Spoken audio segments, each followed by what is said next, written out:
สวัสดีครับเพื่อนสมาชิกวันนี้ก็จะมาแกะกล่องนะครับสินค้าตัวใหม่ของแดดเสรีเป็น Power Station 1,800 วัตต์นะครับบอดี้จะเป็นเหล็กนะครับหน้าจอเป็นแบบ Hybrid Inverter นะครับมาดูด้านข้างนะครับ Circuit Breaker Terminal นะครับเปลี่ยนใหม่เป็น Terminal เกรดอุตสาหกรรมนะครับ Power On Off ตัวนี้ไว้เปิดปิดตัว Inverter นะครับจุดนี้นะครับเป็นจุดเสียบอะแดปเตอร์12โวลต์นะครับตรงจุดนี้จะเป็นเอาต์พุตที่เป็น220โวลต์ที่ท่านต่อออกไปใช้งานนะครับก็เป็นชุดมาตรฐานนะครับในเซตของ Hybrid Off-Grid Inverter นะครับ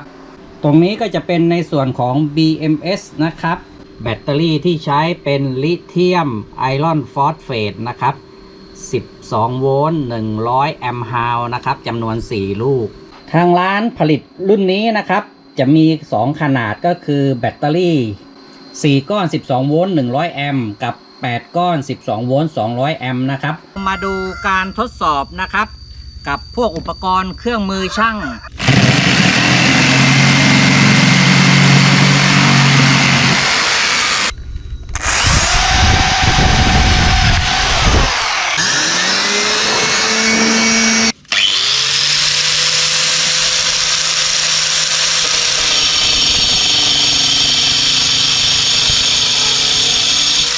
ก็คือทำงานจากตัวเครื่องแล้วเราผ่านปลั๊กตัวนี้ก็ใช้งานได้ปกตินะครับเครื่องมือช่างที่กินไฟไม่เกิน 1,800 วัตต์นะฮะมีอะไรบ้างที่ไม่สามารถใช้งานได้นะครับเดี๋ยวจะยกไม้ดูตู้เชื่อมไม่สามารถใช้งานกับเครื่องนี้ได้นะครับแท่นตัดไฟเบอร์พวกนี้ก็ไม่สามารถใช้งานได้นะครับตัวนี้ก็เป็นเลื่อยวงเดือนอันนี้ก็ไม่แนะนำให้ใช้กับอินเวอร์เตอร์ตัวนี้นะครับเพราะว่าจะกระชากแล้วก็กินไฟสูงนะครับเดี๋ยวเรามารับชมต่อเนื่องนะครับผมก็จะเอาเครื่อง Power Station มาต่อร่วมกับบ้านทั้งหลังนะครับขั้นตอนแรกนะครับติดตั้งแผงโซลาร์เซลล์แผงโซลาร์เซลล์นะครับเริ่มต้นสำหรับการใช้งานควรมีอย่างน้อย3แผงขึ้นไปนะครับจนถึงสูงสุดไม่ควรเกิน8แผงนะครับอนุกรมกันเดี๋ยวไปดูวิธีการต่อสายกันนะครับให้ท่านทำการนะครับออฟเบรกเกอร์ทุกตัวลงมานะครับปิดสวิตช์ไม่ให้มีไฟจ่ายอยู่ในระบบนะครับปอกสายมาให้เรียบร้อยนะครับท่านก็ใส่สายนี่นะฮะ PV บวก PV ลบ PV บวกก็คือสายสีแดงนะฮะก็ทำการล็อกนะครับเสร็จเรียบร้อยนะครับอันนี้ก็จะเป็นสายPV บวก PV ลบนะครับแล้วเราก็เอาปลาย MC4 ไปเสียบเข้ากับแผงโซลาร์เซลล์นี้นะครับที่มาจากอินเวอร์เตอร์นะครับสายบวกเป็นหัวตัวเมียนะครับเพื่อมาเสียบที่แผงหัวตัวผู้นะครับในลักษณะนี้นะฮะก็เสียบทั้ง2ฝั่งนะครับอีกฝั่งก็จะเป็นตัวเมียตัวลบนะครับก็ใช้เส้นสีดำขั้นตอนต่อไปนะครับท่านก็เอาสาย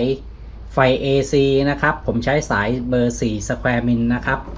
ท่านก็เอาปลายสาย AC out นะครับไปเข้ากับตู้คอน sumer บ้านใช้สายเบอร์4นะครับโอเคอันนี้ก็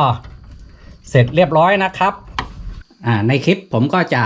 เดินสายไว้ชั่วคราวนะครับเพื่อต่อระบบให้ท่านดูแล้วก็ให้ดูการทำงานของเครื่องนะครับให้ท่านเริ่มต้นนะครับออนแบตเตอรี่ก่อนเสมอ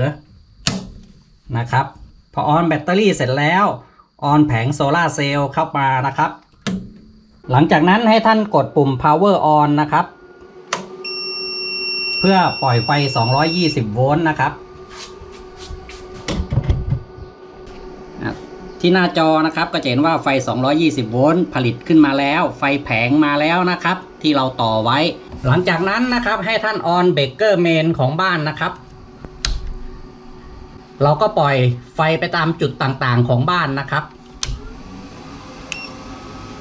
ที่ตัวเครื่องก็จะมีชิโนไทม์เมอร์ให้อยู่แล้วนะครับ เราจะต้องมาดูตรงนี้นะครับไม่ควรเกิน7แอมป์นะครับตัวเลขแค่7แอมป์เท่านั้นนะครับที่เครื่องนี้สามารถจ่ายพลังงานได้พัดลมก็ใช้งานได้ตามปกตินะครับก็สามารถที่จะเปิดทีวีดูหนังฟังเพลงได้นะครับเปิดพัดลมไปด้วยก็ได้นะครับอันนี้ก็เป็นตู้เย็นนะครับให้ดูนะครับใช้งานได้ตามปกตินะครับทดสอบเปิดแอร์กันนะครับว่าจะเปิดได้ไหมแอร์ตัวนี้ขนาด 9,000 BTU นะฮะเป็นแอร์ระบบอินเวอร์เตอร์นะฮะปรับอุณหภูมิไป24องศานะครับอินเวอร์เตอร์สามารถที่จะจ่ายพลังงานให้กับแอร์ได้นะครับแต่ไม่ควรจะใหญ่เกินกว่า 12,000 BTU นะเพราะจะกินกระแสเกินกำลังเครื่องนะฮะใช้แอร์ได้นะครับแต่เน้นว่าให้เปิดแอร์เป็นตอนกลางวันเท่านั้นนะครับครับอันนี้เป็นพวกปั๊มน้ำอัตโนมัตินะครับ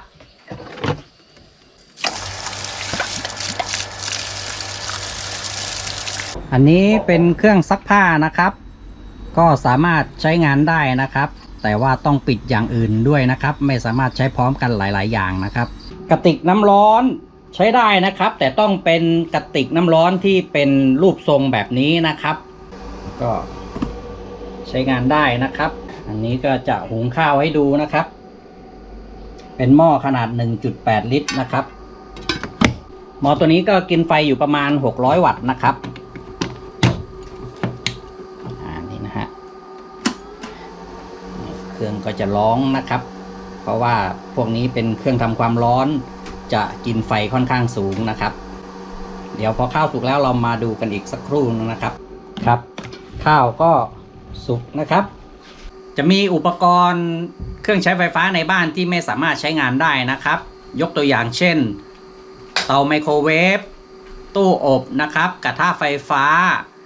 เตาปิ้งย่างไฟฟ้าหม้อสุกี้ไดร์เป่าผมตัวใหญ่นะครับเครื่องดูดฝุ่นก็ไม่สามารถใช้ได้นะครับชุดนี้ก็จะเหมาะกับบ้านขนาดเล็กนะครับที่มีเครื่องใช้ไฟฟ้าไม่เยอะนะครับทีวีพัดลมตู้เย็นแสงสว่างหรือแอร์ขนาด 9,000 BTU ในระบบแอร์อินเวอร์เตอร์นะครับก็สามารถจะเปิดใช้งานได้แต่เมื่อไหร่ที่ท่านเอาระบบโซลาร์เซลล์ไปเปิดแอร์นะครับแผงโซลาร์เซลล์ท่านต้องมีมากเพียงพอแบตเตอรี่ก็ต้องมีมากเพียงพอนะครับแบต100แอมป์ท่านเอาไปเปิดแอร์ได้ประมาณสักไม่เกิน2ชั่วโมงแบตก็จะหมดแล้วนะครับถ้าท่านอยู่ในที่ที่มีไฟของการไฟฟ้าร่วมด้วยถ้าอย่างนี้ก็จะเป็นลักษณะลดค่าไฟนะครับกลางวันใช้ไฟจากแดดและกลางคืนถ้าแบตเตอรี่หมดมันจะสลับไปหาการไฟฟ้าให้อัตโนมัตินะครับพอตอนเช้าแดดออกระบบก็จะสวิตช์กลับมาใช้พลังงานโซลาร์เซลล์เหมือนเดิมแต่ถ้าท่านอยู่ในพื้นที่ไม่มีไฟการไฟฟ้าเลยนะครับเริ่มต้นท่านจะต้องซื้ออย่างน้อยนะครับเป็นรุ่นที่มีขนาดแบตเตอรี่200แอมป์บิวอินนะครับแล้วก็ถ้าเอาไปเปิดแอร์ท่านก็ควรที่จะซื้อแบตเตอรี่เพิ่มมาอีก200แอมป์นะครับมาขนานเพื่อให้สามารถใช้งานในระยะเวลาที่ยาวนานขึ้นนะครับก็หวังว่าคลิปนี้จะเป็นประโยชน์ไม่มากก็น้อยนะครับในการตัดสินใจเอาระบบโซลาร์เซลล์มาใช้ในชีวิตประจำวันไว้พบกันใหม่คลิปหน้านะครับสำหรับคลิปนี้ลาไปก่อนครับสวัสดีครับ